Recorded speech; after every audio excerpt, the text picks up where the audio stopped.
Hello friends, நம்ம இன்றைக்கி இதை பற்றி பார்க்க போனால் மல்லி வரப்போகிற எபிசோடில் என்ன இன்ட்ரெஸ்டிங்கான சுவாரஸ்யமான விஷயம் நடக்க போந்தாங்க பார்க்க போகிற. வாங்க வீடியோக்குள்ளே போயிடலாம்.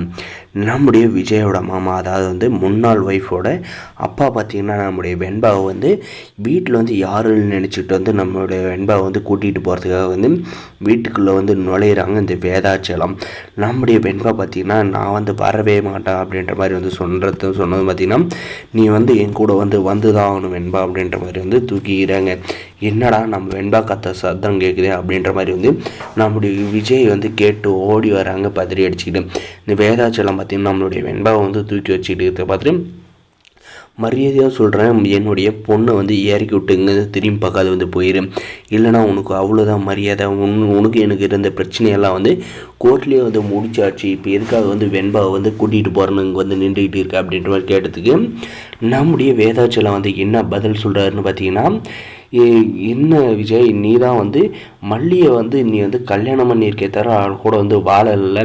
அவளை தான் இந்த வீட்டில் ஒரு டேபிள் சேர் உயிரில்லாத உயிராக இருந்தாலும் அவள் உயிரில்லாத பொருளாக நினைக்கணுன்ற மாதிரி சொல்லிட்டு இல்லை. அதனால் வெண்பாவை அவள் எப்படி பார்த்துவா, அவள் பார்த்துக்க வாய்ப்பே இல்லை. அதனால் வெண்பா என் கூட இருக்கிறது தான் சரி. நீ இதில் ஏதாவது அப்ஜெக்ஷன் தெரிவிச்சேன்னா கண்டிப்பாக நான் போலீஸ்கிட்ட போவோம் அப்படின்ற மாதிரி சொல்கிறாங்க.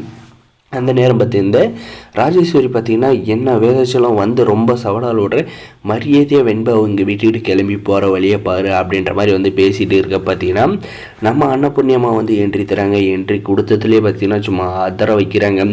யோ, நீ என்ன பண்ணுற, எதுக்கு என் பேத்தியை தூக்கி வச்சுட்டு இருக்க, மரியாதை சொல்கிறேன் இங்கே விட்டு வெண்பா நீ எல்லாதம்மா நான் பார்த்துக்கிறேன் அப்படின்ற மாதிரி சொல்லிவிட்டு, இப்போ விடுறியா உன்னுடைய கதையை எங்கேயே முடிக்கவா அப்படின்ற மாதிரி கேட்டதுக்கு, என்னம்மா மிரட்டுறேன், பொண்ணுக்கு அப்பனே பேசியுமே நான் விடலை, நீ யார் நீ பேசி விட்டுருணும் அப்படின்ற மாதிரி கேட்டது.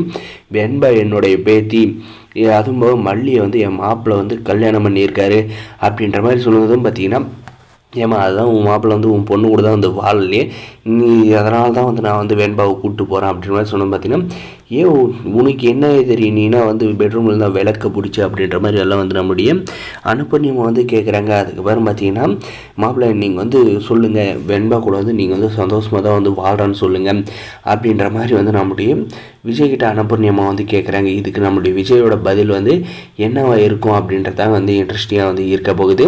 அதே சமயம் பார்த்திங்கன்னா நம்முடைய மல்லி பார்த்திங்கன்னா அந்த இடத்துல என்ன பதில் சொல்கிறது அப்படின்ற தெரியாத முடிச்சுக்கிட்டு இருக்காங்க வேணுக்கு. ஆனால் வெண்பாவை அவ்வளோ சீக்கிரம் நம்மளுடைய மல்லி விட்டு தர மாட்டாங்க யாருக்குமே. அந்த வேதாச்சாரத்தை எதிர்த்து கேள்வி கேட்குறாங்க.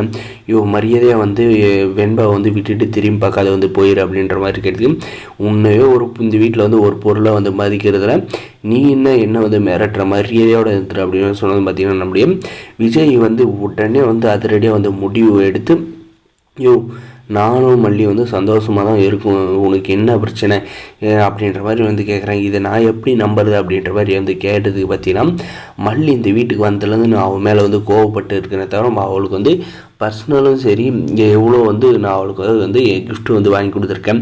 அந்த மாதிரி அவள் எனக்காக எவ்வளோ அருமையான சாப்பாடெல்லாம் சமைச்சு கொடுத்துறா அப்படின்ற மாதிரி எல்லாம் சொல்ல போகிறாங்க. இதெல்லாம் கேட்டு இந்த வேதாச்சலம் மொக்க வாங்கிட்டு அந்த இடத்த விட்டு போகிறாங்க. நம்ம மல்லியால் தான் வெண்பா திரும்பி வந்தாங்க. நம்ம விஜய் நினைக்க போகிறாங்க. ஒரு